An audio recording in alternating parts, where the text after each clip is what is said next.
Hello friends, मैं मनीष कुमार आपके अपने यूट्यूब चैनल टिस 24 में स्वागत करते हैं। आइए आज हम भारत के भूगोल से टॉपिक जो लेकर आए हैं वो है नदी, जलप्रपात एवं झीलें, जो अध्याय 5 में है।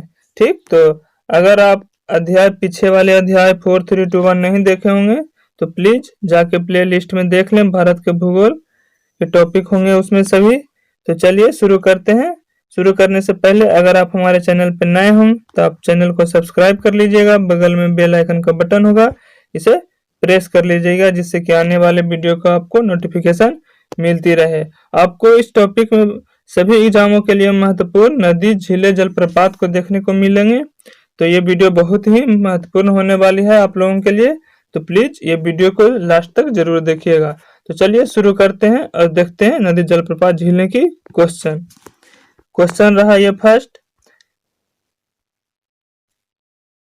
निम्न में से कौन सी नदी ज्वारदमुख बनाती है? कौन सी नदी ज्वारदमुख बनाती है? तो ताप्ती नदी ज्वारदमुख बनाती है। भ्रंश घाटी में बहने वाली नदी समुद्र में मिलने से पहले ज्वारदमुख की निर्माण करती है। ताप्ती भ्रंश घाटी में प्रवाहित होने वाली नदी है। ठीक, यह मध्य प्रदेश के बैतूल जिले स्थित सतपुरा पर्वत श्रेणी की मुल्ताई पहाड़ी से निकलती है। कहाँ से निकलती है? मुल्ताई पहाड़ी से निकलती है। कौन सी नदी? ताप्ती नदी। ठीक, जो कि मध्य प्रदेश में स्थित है। जो पूर्व से पश्चिम की ओर नर्मदा के लगभग समानांतर 742 किलोमीटर की लंबाई में एक द्रोणी में प्रवाहित होती है। यह महाराष्ट्र के खानदेश के पठार एवं गुजरात के मैदान के पार करते हुए अरब सागर में गिरती है। आगे देखते हैं। निम्न में से कौन भारत के लेक डिस्ट्रिक्ट के रूप में जाना जाता है? तो लेक डिस्ट्रिक्ट के रूप में जाना जाता है नैनीताल को। ठीक, नैनीताल को भारत के लेक डिस्ट्रिक्ट के रूप में जाना जाता है। उत्तराखंड राज्य में स्थित नैनीताल किस राज्य में है स्थित? तो उत्तराखंड में। ठीक, नैनीताल को भारत के लेक डिस्ट्रिक्ट के रूप में जाना जाता है। क्यों? यह चारों ओर से झीलों से घिरा हुआ, इसलिए यहाँ की सबसे प्रमुख झीलें कौन सी है? नैनीताल की सबसे प्रमुख झीलें नैनी है, जिसके नाम पर जिले का नाम भी रखा गया है, नैनीताल। आगे देखते हैं। कर्नाटक स्थित जोग प्रपात किस नदी पर स्थित है? ठीक, तो ये साबरमती नदी पर स्थित है। साबरमती नदी पर स्थित है कौन सा जलप्रपात? जोग जलप्रपात, जो कि कर्नाटक राज्य में है। जोग जलप्रपात कर्नाटक के शिमोगा जिले में कावेरी नदी के सहायक शरावती नदी पर स्थित है। ठीक, किस नदी पर स्थित है जोग जलप्रपात? शरावती नदी पर स्थित है, जो शिमोगा जिले में स्थित है, कर्नाटक राज्य के। यह 4 छोटे छोटे प्रपात राजा, राकेट, रोरर और दम बलोचा से मिलकर बना है। ठीक है, इनका अन्य नाम गरसोप्पा या महात्मा गांधी जलप्रपात भी कहते हैं। ठीक, जोग प्रपात को गरसोप्पा या महात्मा गांधी जलप्रपात कहते हैं। इसकी ऊंचाई देखें तो 253 मीटर है। ठीक, जोग प्रपात की ऊंचाई 253 मीटर है। आगे देखते हैं। भारत की सबसे लंबी नदी कौन सी है? तो भारत की सबसे लंबी नदी कौन सी होगी? आप लोग भी जानते होंगे।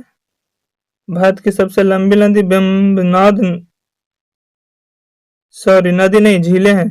भारत की सबसे लंबी झीलें वेमनाथ झील है। ठीक, भारत की सबसे लंबी झीलें वेमनाथ झील है।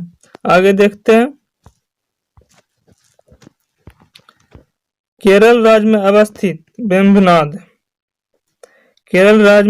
वेम्बनाड भारत के सबसे लंबी ताजे पानी की झील है। यानी भारत की सबसे लंबी ताजे पानी की झील कौन सी है? वेम्बनाड। यहाँ पर कयाल पाए जाते हैं जो मछली पकड़ने व नौकाओं के लिए प्रयोग किए जाते हैं। इन्हें पुनमद्दा झील भी कहा जाता है। क्या? पुनमद्दा झील भी कहा जाता है वेम्बनाड को। आगे चलते हैं। निम्नलिखित में से कौन सी नदी ज्वारदमुख बनाती है? तो आपका आंसर हो जाएगा नर्मदा नदी। इनमें से कौन सी नदी है जो ज्वारदमुख नदी बनाती है? तो नर्मदा नदी। अब देखते हैं नर्मदा नदी मालवार पठार की अमरकंटक पहाड़ी से निकलती है। कहाँ से निकलती है? अमरकंटक पहाड़ी से नर्मदा नदी निकलती है। यह बिंद एवं सतपुरा पर्वत के मध्य भ्रंश घाटी में पूर्व से पश्चिम की ओर प्रवाहित होती है। किसमें? यह विंध्य एवं सतपुरा पर्वत के मध्य बीच में भ्रंश घाटी में यह पूर्व से पश्चिम की ओर बहती है और अरब सागर में स्थित खंभात की खाड़ी में गिर जाता है। यानी नर्मदा नदी खंभात की खाड़ी में गिरती है।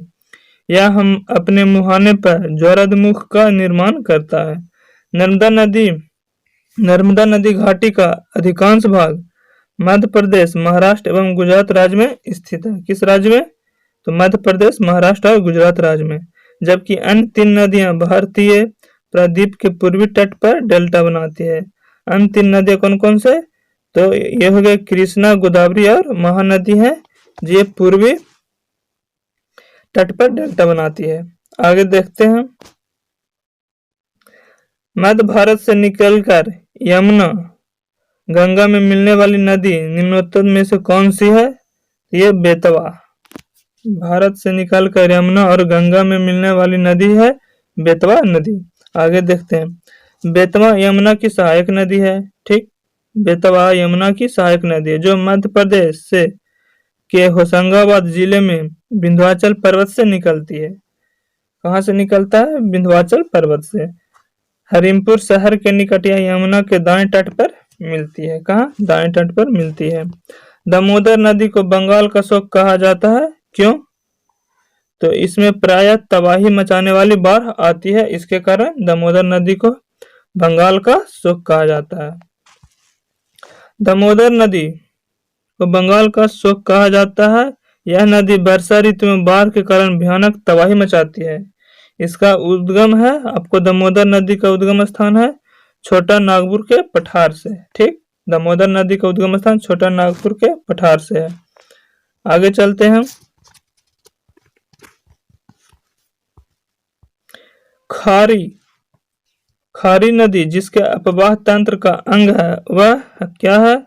तो बंगाल की खाड़ी है। ठीक, खारी नदी जिसके अपवाह तंत्र का अंग है वह बंगाल की खाड़ी है।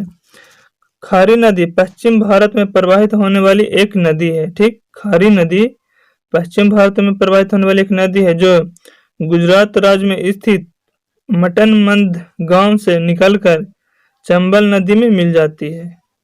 ठीक, चंबल नदी यमुना की सहायक नदी है जो गंगा के साथ मिलकर बंगाल की खाड़ी में गिरती है।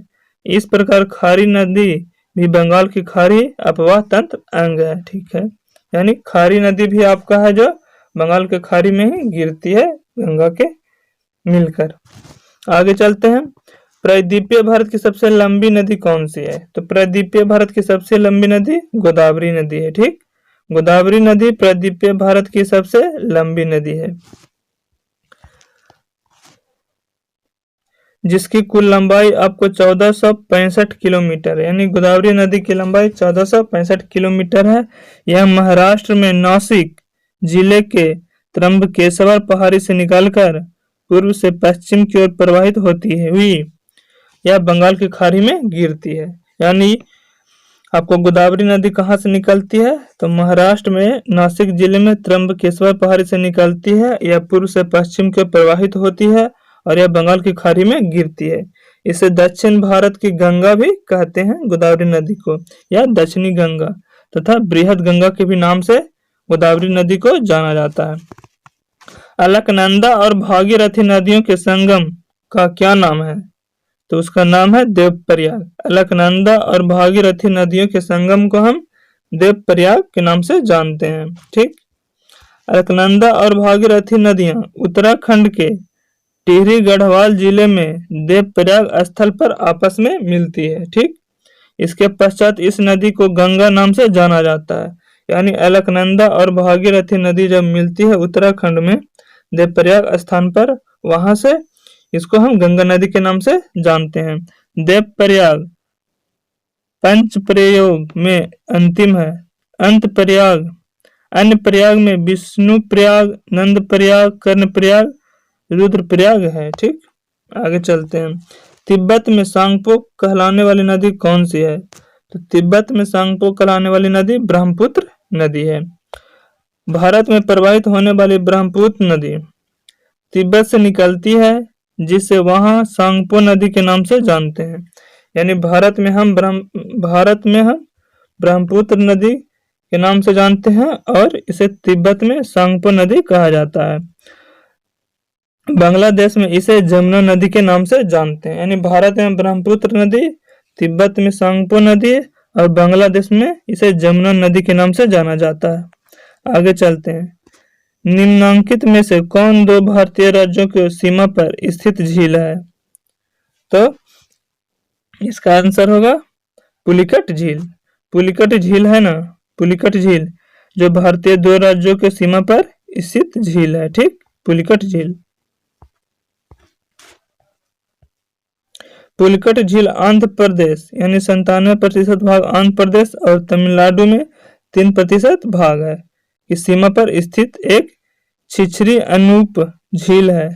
वही तिब्बत पर स्थित एक छिछरी अनूप झील भी है जो भारत की दूसरी सबसे बड़ी खारे पानी की झील है। यानी भारत की दूसरी सबसे बड़ी खारे पानी की झील कौन सी है?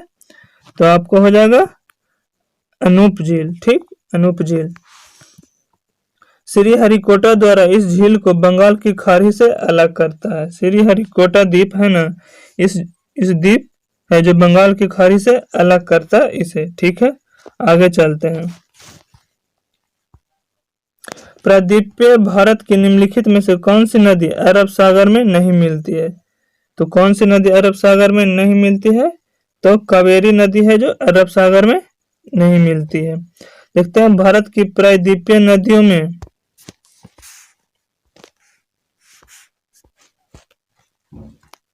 भारत प्रायद्वीपीय नदियों में कुछ पूर्व की ओर कुछ पश्चिम की ओर प्रवाहित होती है, जिसमें महानंदी, गोदावरी, कृष्णा, कावेरी पूर्व की ओर प्रवाहित होती है। यानी पूर्व की ओर नदियां प्रवाहित होती है, महानदी, गोदावरी और कृष्णा, कावेरी।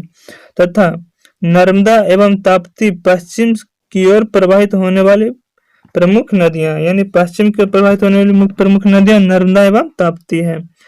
इनमें से कावेरी नदी कर्नाटक के ब्रह्मगिरी पहाड़ी से निकलती है। यानी कावेरी नदी आपको ब्रह्मगिरी पहाड़ी से निकलती है एवं कावेरी पतन के पास बंगाल की खाड़ी में गिर जाती है। आगे चलते हैं। कयाल क्या है?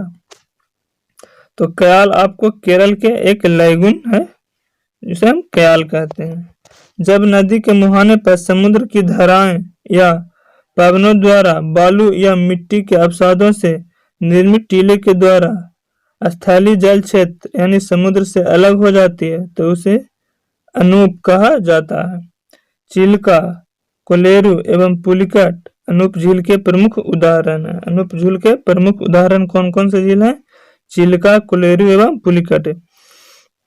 केरल स्थित लैगून झीलों को कयाल के नाम से जाना जाता है, जैसे पुन्नामाद कयाल, अष्टमुदी कयाल, बेम्बाड कयाल आदि ये सब है लैगून झीलें हैं ये। आगे चलते हैं। सिंधु नदी का उद्गम होता है आपको कैलाश पर्वतमाला से। सिंधु नदी का उद्गम स्थान कैलाश पर्वतमाला है। ठीक, सिंधु नदी का कैलाश पर्वतमाला में स्थित मानसरोवर झील से निकलती है। कहां से? मानसरोवर झील से। इसकी कुल लंबाई 2880 किलोमीटर है। भारत में इसका अपवाद क्षेत्र 700 किलोमीटर है। पाकिस्तान को सिंचित करते हुए यह मकरान तट पर अरब सागर में मिल जाती है। निम्नलिखित में से जलप्रपात नदी युग में सुमेलित नहीं है तो आपको कौन सुमेलित नहीं है? तो लोध बाकर लोध बाकर है जो सुमेलित नहीं है। हुंडरू स्वर्ण रेखा पर है। जोहान, राहु और दसोंग कांची ये सही है, ये गलत है मिला सुमेलित में। आगे देखते हैं। लोध जलप्रपात या बूढ़ी घाटी जलप्रपात झारखंड के लातेहार जिले में बूढ़ा नदी पर स्थित है। ठीक, झारखंड का सबसे ऊंचा जलप्रपात है ये, जिसकी ऊंचाई 469 फीट ऊंची है। आगे चलते हैं।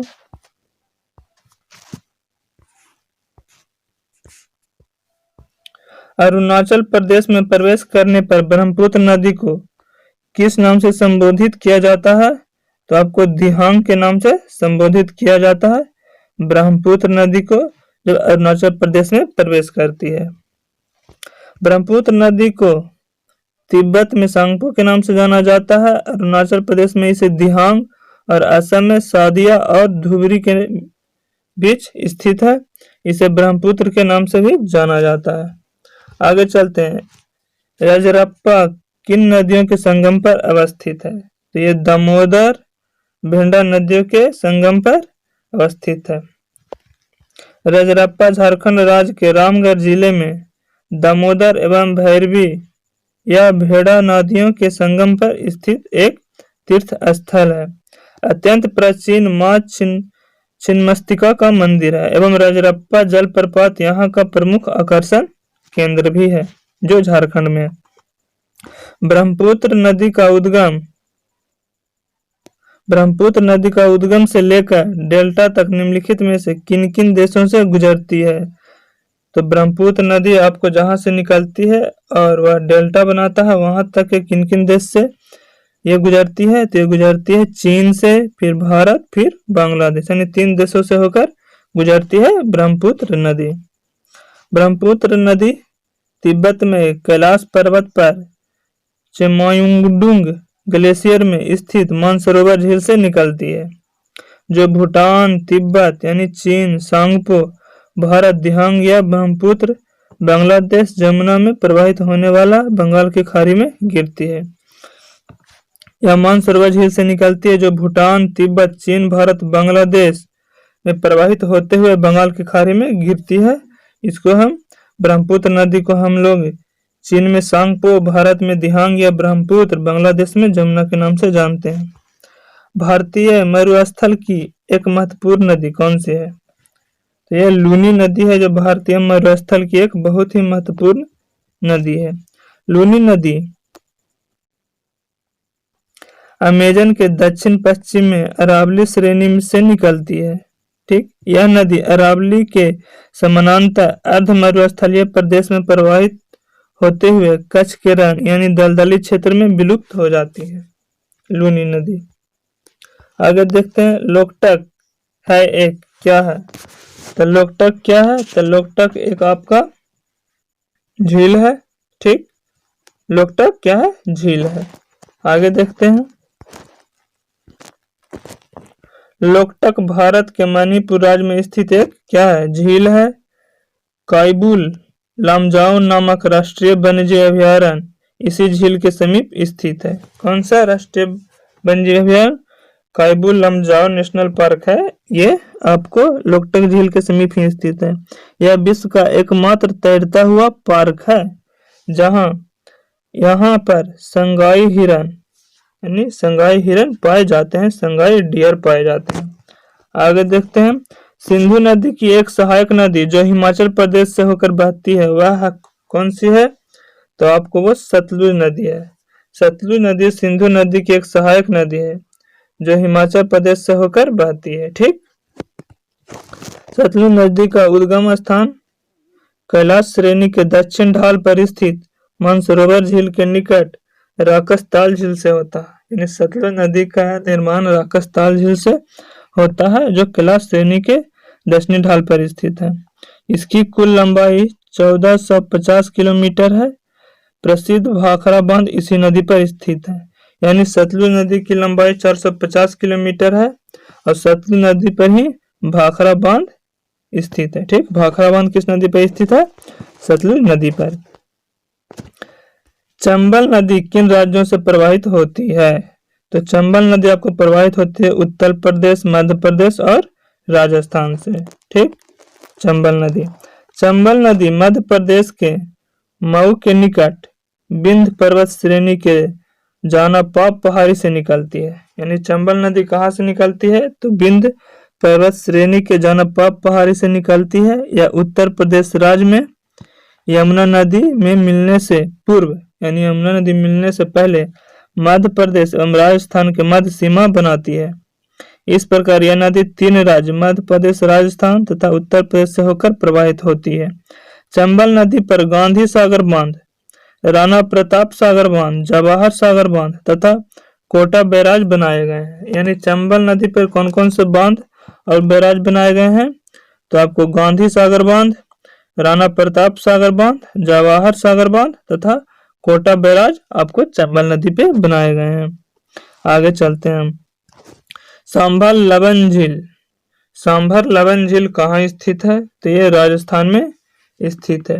सांभर लवन झील ये राजस्थान में स्थित है। सांभर झील राजस्थान राज्य की राजधानी जयपुर के समीप स्थित है। ठीक, कहाँ? जयपुर के समीप स्थित है। राजस्थान की राजधानी जयपुर के समीप सांभर झील स्थित है। एक लवणीय झील है, यानी खारे पानी की ये सांभर झील है। इस झील से बड़े पैमाने पर नमक का उत्पाद किया जाता है। ठीक, इस झील में अरावली पर्वत श्रेणी के शिष्ट चट्टानों व निस के गर्तों से भरा हुआ निक्षेप भी नमक का प्रमुख स्रोत है। इस टॉपिक का लास्ट क्वेश्चन है, भारत के किस राज्य में खारे पानी की सबसे बड़ी झील है? तो भारत के किस राज्य में खारे पानी की सबसे बड़ी झील है? तो आपको उड़ीसा राज्य में है जो खारे पानी की सबसे बड़ी झील है। जो कौन सी झील है? चिल्का झील है। उड़ीसा राज्य के चिल्का झील भारत के सबसे बड़े खारे पानी का झील है। यह लैगून झील है जो बंगाल की खाड़ी का एक भाग है, चिल्का झील। ठीक, तो चलिए, आप लोग का ये वीडियो कैसा लगा? ये वीडियो लास्ट था, यही था। अगर आप लोग का ये वीडियो अच्छा लगा होगा तो प्लीज इस वीडियो को लाइक कर दीजिएगा और अपने दोस्तों के साथ शेयर कर दीजिएगा और कमेंट जरूर कीजिएगा कि आपको ये वीडियो कैसा लगा। और अगर आप इस चैनल पर नए होंगे तो इस चैनल को सब्सक्राइब कर लीजिएगा और बगल में बेल आइकन का बटन होगा, उसे प्रेस कर लीजिएगा, जिससे कि आने वाला वीडियो का नोटिफिकेशन आपको मिलती रहे। तो चलिए, आज का वीडियो यहीं समाप्त करते हैं। जय हिंद, जय भारत।